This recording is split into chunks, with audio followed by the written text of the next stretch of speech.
Hello, it's Dave here. Welcome to my channel, The Vintage Toy Rush. I'm back in my collection room, also known as the Cave of Dave. And today I'm going to do a quick tour of a new addition to the collection room, which is what I call my restoration station. So if you like my channel or you're new here, please give a subscribe and you'll be helping out a fledgling channel. So in today's video, I'm going to give you a quick tour of my restoration station, show you some of the tools that I use, some of the materials that I have at hand for doing vintage toy restorations, and I'll also show you some of the vintage toys that I've got in my incoming pile of toys, which I'm hoping to clean up and restore in the future. All right, let's take a quick look at the station. So what I've done in this corner of the room is added an extra shelf here that I can pull out, which is my new work surface for working on the vintage toys.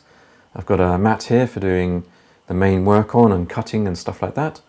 And over here I have a magnetic mat for putting screws on, really handy so you don't lose those tiny screws.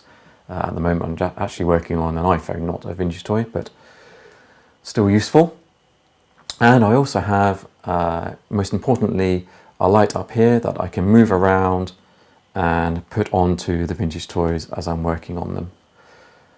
Now, some of you out there may not actually like the idea of restoring vintage toys, and in some cases I can fully appreciate that. For example, if you're a Star Wars collector and you've spent thousands of pounds on carded items, you really want those in pristine, untouched condition. But I think for a lot of toys, vintage toys, they've been unboxed, played with, and over time they decay and get broken. I think it's perfectly okay to restore them. And a lot of those vintage toys also have perishables like rubber and elastic and plastics that decay over time. So I think there's a place for it, and actually it helps preserve those toys for the future. So here's some of the tools that I have. I've got a screwdriver set down here, lots of bits on them, very small ones for getting all those different screws undone on the vintage toys. In this little box here we've got things like chrome pens, which is very useful for rechroming stuff, plastic nippers, wire wool for getting rust off screws, lots of tweezers and pliers. Underneath here we have lighter fluid, which is really useful for getting rid of stickers and sticky residue for toys and marks. Lots of glues. Here's some PTFE tape. I actually got this hint off of the Toy Polloi channel, so this is really useful for tightening up loose joints on vintage toys. Over here I have the essential item of kitchen roll, and I use these wipes for cleaning. I find these really good actually for cleaning old vintage toys. They bring up plastics really well. A little bit hard to get hold of right now because of the virus, but really good. I have a magnifying headband, really useful for when you're working on those really small toys like the G1 Transformers, or when you're doing paintwork. A little tool there for holding onto things. It's quite handy when you're perhaps working on electrics or doing some soldering or whatever it might be. And underneath I've got some materials at hand, so things like some paints, more glue, a PTFE spray, which is useful for unsticking joints that have got stuck over the years.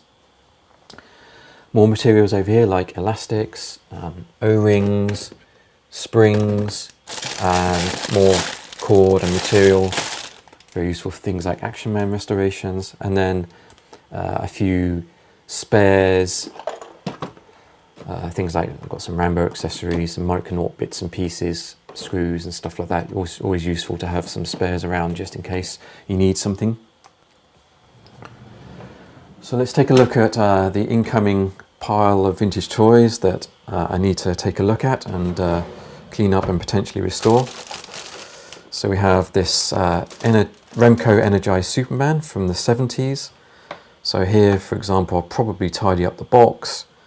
There's a little bit of creasing and some of the edges are a bit worn, so I'll see what I can do there.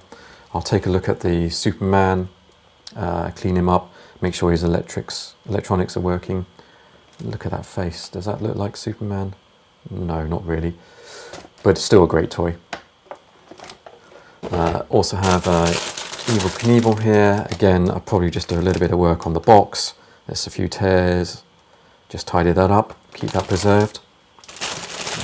Have a Combat Soldier Action Man. In this case, I'll take all the clothing off and all the accessories. I'll look at each one of those, clean them up with water or whatever it may need, tidy up any frayed ends, do any sewing or whatever.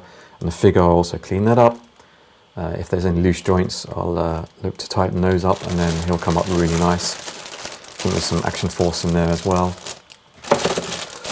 This is a Boba Fett 12-inch that I found at an antiques fair, believe it or not, just for lockdown. He's in nice condition actually, he's not broken. He does have pieces missing, which I'll need to find. He needs a good clean, some staining there that I'll probably need to try and remove. He has his cape, probably need to replace the elastic because that's really gone now. But he should come up really nice when I finish with him. And then at the back I've got some Centurions, which I'll probably just take a look at to see if there's any pieces missing and just give them a clean if they need. So those are some of the toys that I've got in my incoming pile, and as I restore them I will make videos or even potentially live stream those.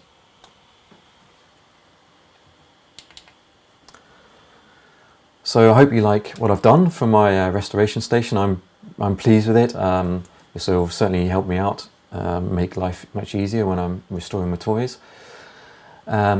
If you like what you've seen, please subscribe. As I said earlier, I'll be making videos or potentially live streaming some of these restorations in the future. So stay safe, and until next time, cheers.